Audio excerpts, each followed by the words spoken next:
Hi, good morning. Today we'll discuss about HRA, house rental allowance or house rent allowance. So this when we as an employee when we are staying in any rented house and when we are paying rented rent for these house and our employee, we are all employee and the employer, if this employer pays any amount to pay this or to maintain these rental expenses, what are the tax implications, we'll discuss in the present session. Before we start discussion about HRA, we should know the term allowance here, and along with that we'll also know that we also should discuss about perquisite. So first of all, HR, this allowance is the monetary benefit. It means employer will pay cash to employee. So employer will pay cash to employee to maintain his own expenses. It may be a official expense or personal expenses. To meet this personal or official expenses, the employer will pay cash. So this payment of cash or money along with the salary is called as allowance. So these allowances are monetary benefits which are given or provided by the employer to employee to maintain his own expenses. The expenses may be in this kind like rental expenses, then food, then traveling expenses. All these are kind of expense where the employer will pay cash to employee to maintain it or to manage these expenses.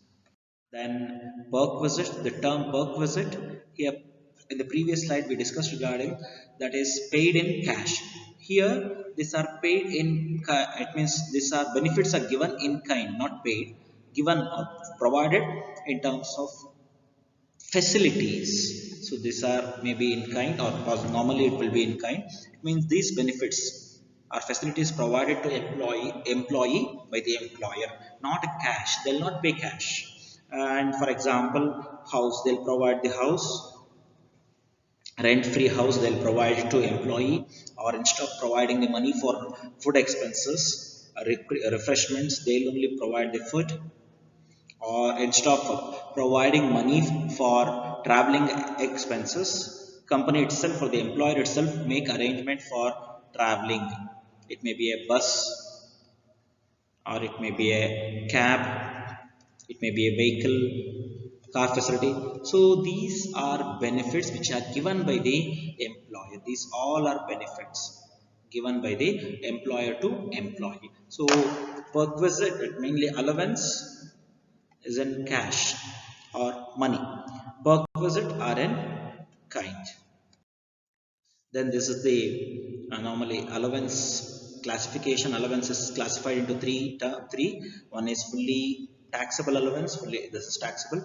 Fully taxable allowance, partly taxable, and partly fully exempted allowance. So it is classified into three. Mainly allowance comes HRA, house rent allowance comes here.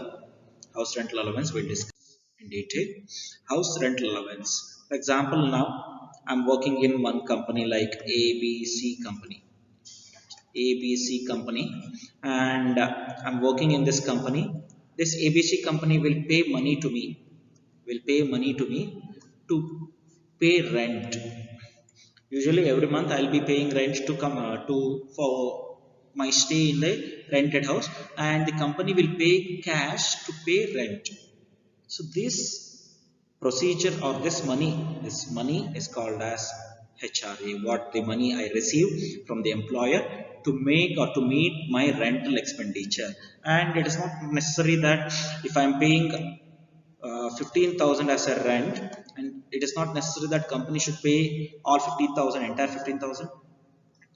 Or sometimes if I am paying only 7,000, and if company is paying 15,000 as a HRA, so there are different situations. For example, now I'm paying 15,000 as a rent, but in this case, company only pay 10,000 rupees as a HRA. So even this possibility also may be arise, or I'm paying 7,000, only 7,000, but I'm getting a HRA from the company of 15,000. This is rent. So these different possibilities may arise in terms of or related to HRA, and we'll discuss about the tax implication to discuss or to identify how much amount is exempted and how much amount is taxable and exemption.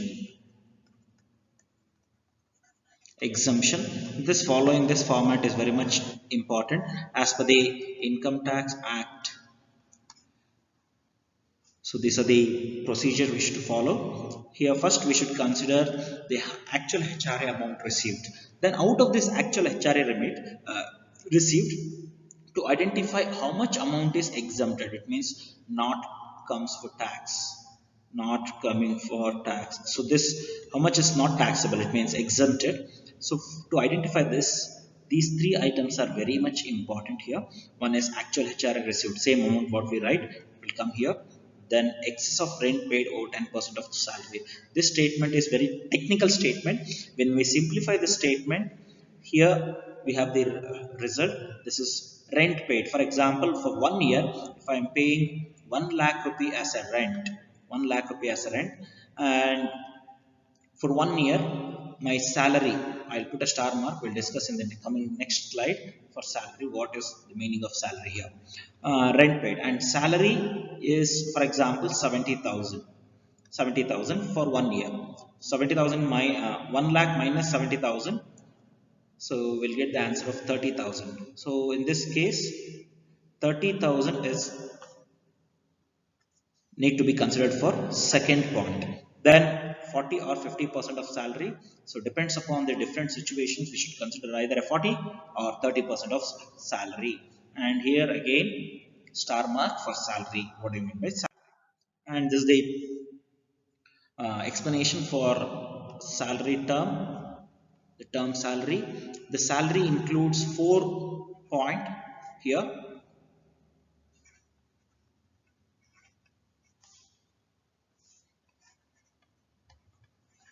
Salary, basic salary, DP. This basic salary and DP are not having much confusions here. Why? Because this basic salary and DP, dearness pay and basic salary, directly we can consider. But when it comes to the point of dearness allowance, when it comes to the dearness allowance, here there are some confusions. Why these confusions arises? Because the DA part, only if it is a part of retirement benefit we should consider the DA, otherwise we should not consider DA. Only it should be a part of retirement benefit. Same applicable for commission. Only if the commission is achieved or commission is given based on the percentage of turnover, only in these two cases, only in these cases, commission and DA should be considered. So that condition is applied. So that with that purpose, I put a star mark when I'm explaining the previous slide. For example, turnover. If I've done a 10 lakh rupees of sales, if I've done a 10 lakh rupees of sales, in this case, 10 lakh rupees of sales. In this case, what happens? Company, for example, company is paying 2% of commission. This 2%, only 2% of amount should be considered for commission, and only that 2% value should be considered for salary calculation here in HRA. And one more important aspect I should explain here, and you all should concentrate.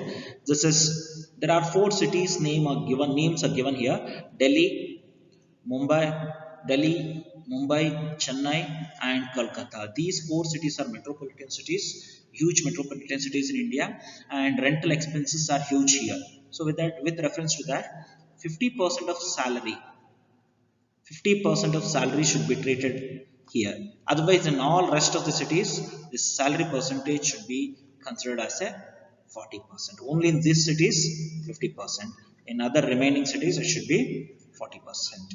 And if I'm receiving HRA from the employer, if I'm taking HRA from the employer and I'm staying in my own house, because in for own house I'll no need to pay tax. Sorry, I no need to pay rent. In this case, the amount what I'm receiving in as a HRA is fully taxable. And the same one more situation, if I'm living in any house, any other house where I'm not paying any rent, not paying any rent. So in this case, for example, it may be a relative's house, or it may be a friend's or any known person's house. In this case, known person house. So in this case, what rent or what HRA I am receiving. So this HRA what I am receiving is fully taxable. Then we have one new section, that is 115 BAC. In the previous year budget, our finance minister introduced this provision to the Income Tax Act of 1961. So that deals about the alternative tax regime, or it's also popularly called as new tax regime.